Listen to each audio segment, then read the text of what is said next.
Hello ladies and gentlemen, once again this is Jeremy Smith. Wow guys, the Sony A7 III is finally official. I don't normally get just like super, uber enthusiastic in my videos, but this camera is a camera that I've been waiting on for quite some time. Now, I'm not trying to sound like an elitist snob, but I don't think this is going to be a camera for me. I do have the A9 and A7R III. However, I'm still very excited to see this camera because a lot of people I know have been looking at mirrorless and they've been very intrigued by Sony, and they've seen all the really awesome advancements in battery life and so on that Sony has made over these past couple of years. But right now, those are reserved for the A7R III and the A9, and not everyone wants to go up to that type of price point. So this camera brings a lot of that feature set to a much lower price tag. Now, with this camera, I kind of had an idea of what it was going to be.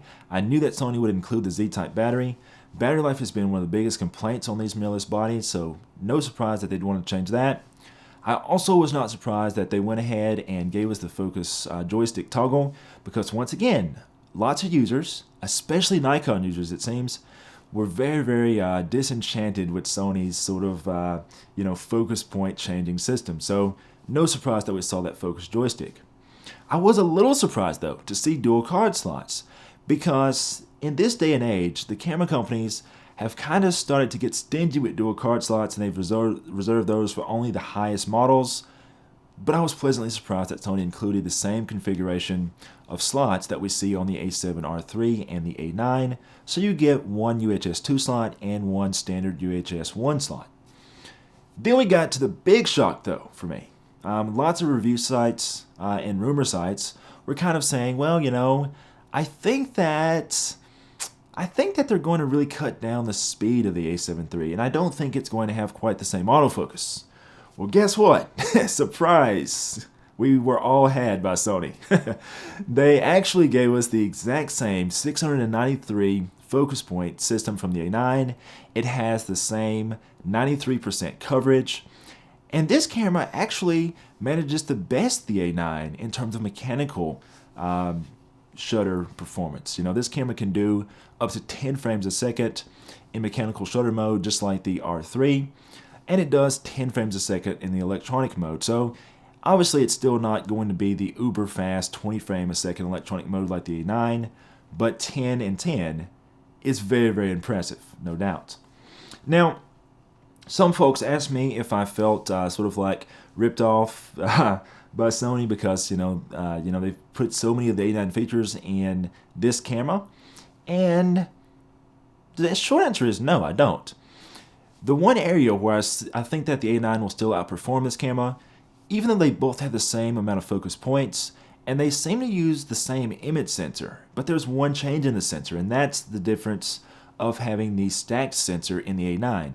That stacked sensor is what allows the A9 to have that uber fast readout, which gives us the 20 frame a second electronic shutter mode.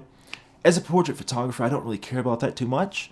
However, that very fast readout on the A9 also is what gets us the very excellent performance in silent shooting mode. So if you're shooting under artificial lights and you're concerned about banding, that sort of thing, the A9 still performs better there. I still expect the eye detect to perform better on the A9 as well, and just general focus tracking, because once again, all of that focus data information is coming off the image sensor, and when you have that ultra fast readout, that stuff is going to perform better. But this A7 III, for like probably 90% of all users, is going to be absolutely excellent and game changing. This camera also has a few new video tricks up its sleeve. At least new compared to what we have on the A9. This camera can do the same exact picture profiles, so that way you can do things like your S-Log3 Gamma. This is stuff that's on the A7R III, but it's not on the A9. So basically, if you find yourself needing sort of like a really good hybrid solution, I still think that the A7 III would make a much better camera. The A9 is definitely a specialty camera, a halo product, if you will, designed for people needing the best electronic shutter performance, whether it be for silent shooting or whether it be for fast action. So, wow. But still, to have this much performance that's so close to the A9 at this price point is extremely impressive. If you have an A7R III right now and you want a second camera, this could be a very, very good camera to go with. Now, of course, it's not all rainbows and sunshine. There are a few other areas where the A7 III is going to be a little less than the R3 or the A9. If we look at the R3 is, once again, kind of more of a specialty camera. Its main claim to fame is that 42 megapixel sensor. So if you need very, very high resolution, the A7R III makes sense. For me, for some of my work, I want the best possible autofocus performance. I want the best possible silent shooting performance. That's why I have the A9. It comes in very handy at weddings and so forth. The R3 is good for all of my studio work. It's good for just general portraiture.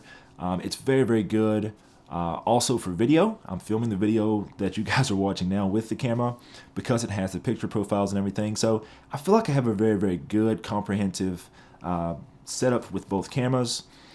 But on this A7 III, you know, one area that I definitely see this camera being an advantage for is for people that don't need the resolution of the R3. The R3 is really well-rounded, except for that resolution. Some people just don't want and don't need 42 megapixels, so this is basically where this A7 III comes in for a lot of people. Few areas, though, where the A7 III is a little cut down. That sounds like such a dirty way to say it. Really, it's hard to think of this camera being cut down at all because it's so great in terms of its specs. But it does have a little bit less resolution in the viewfinder. For me, this alone would almost be a deal breaker because after having used some of Sony's older cameras, the electronic viewfinders were very good, but they didn't quite trick my brain into thinking I was using an optical viewfinder as far as you know, refresh rate and resolution is concerned. So for me, whenever I looked through the viewfinder on the A9 and the R3, I just knew it was time for me to go to mirrorless. The A7 III uses the viewfinder from the older A7 II and the R2, so it's not quite as high resolution. So it gets, let's see here, I'll give you guys an exact number here. It gets the older viewfinder, which is